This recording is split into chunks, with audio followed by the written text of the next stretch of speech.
Now we will start with the fructose test. So fructose we will start with. It is soluble in water because this is the carbohydrate. Now we will start with the confirmatory test for the carbohydrates. First test is the Molish test. Alpha naphthol in alcohol. So when you add alpha naphthol to the carbohydrate solution, at the junction it will form a deep purple or violet color in the junction of the reagent. So we should not shake the test tube, then otherwise you won't be able to identify the ring. So you can see the purple ring that is formed in the junction of the. So you should also add sulfuric acid along the sides of the test tube to get the color of the color will be intensified. Color will be intensified if you add a purple color along the sides of the test tube. So you should see along the sides, it's very important. You should not add directly to the test tube, sides of the test tube, and slowly without shaking you should hold it. If you added extra, then it won't come. Now little bit extra we have added. So now the complex has slightly decomposed. The purple complex has slightly decomposed. Okay. Yeah. The next test, we will do the next test is the iodine test to check whether the sugar contains a polysaccharide or a monosaccharide. Iodine will answer a deep blue solution with a polysaccharide. With mono and disaccharide, it will not answer that. So you can see that there is no deep blue color in the case of iodine. It is an absence of polysaccharide. Okay. The next test is the Fehling's test, which is used to identify the reducing sugar. Ketone is also a reducing sugar. It is also a reducing sugar. So we add. There are two solutions in Fehling's A and Fehling's B. Fehling's A we add a little bit. Actually, some volume would have been given in your procedure. You have to be careful in adding the required quantity. Here we are adding, out of experience, we are adding the same quantity. We have to keep it in the water bath. So when you mix these two, you get a deep blue color. Then that's a indication that you have added correctly. We'll keep it in the water bath for some more time. So the other tests have started coming up, the ozone test. So Fehling's. You can see the Fehling's has answered it. You can see the reddish brown cuprous oxide that is getting formed in that from sodium potassium tartarate and copper oxide. Okay. Then the next test is the Benedict's test. As I told you, this is a mild alkali reagent.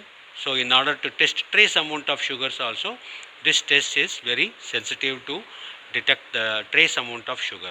So this also requires boiling.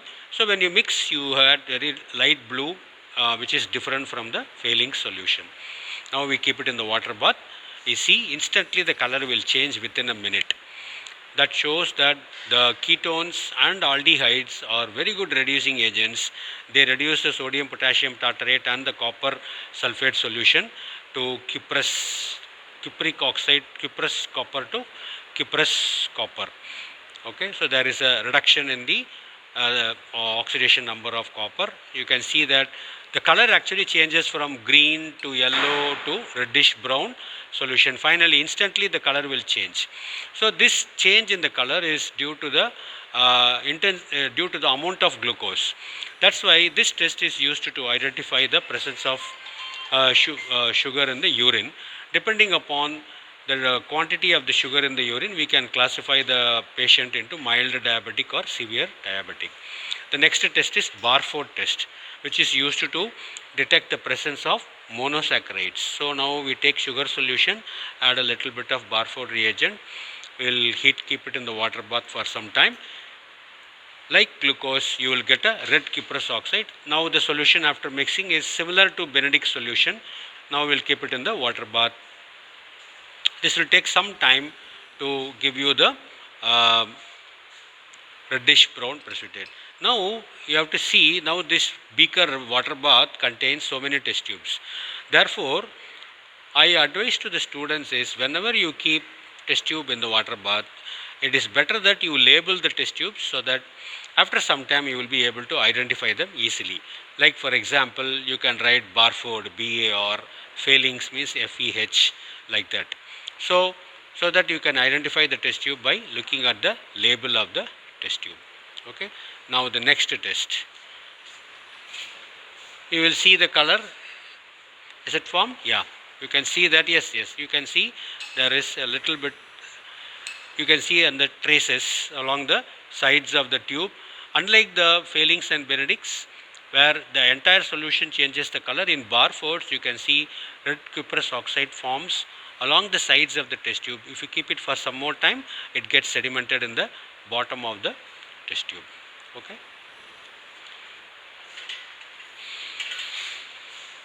Then the next test is Selivanov test, which will answer for ketone sugar. Now fructose is a ketose. Now this should answer that. Okay, we have added little bit of Selivanov solution in a 1:2 ratio. You can see that before heating the solution is pale yellow in color. We will keep it in the water bath for some time and see whether any change in the color takes place or not.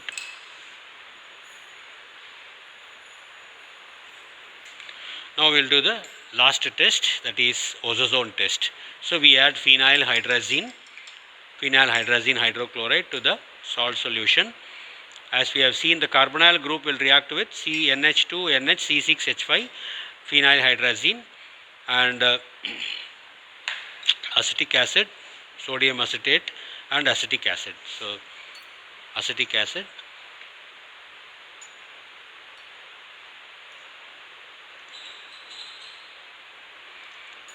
okay, so acidified solution we will add it, we will keep it in the boiling water bath. So fructose and glucose will take some little less than 2 to 3 minutes, less than 5 minutes to give the color. So now you have to bring it into a transparent solution after adding phenyl hydrazine hydrochloride and acetic acid. We will keep it in the boiling water bath and see what happens. Now you see Selivanov. Now you see the blood red color of the fructose. You can see the glucose Selivanov.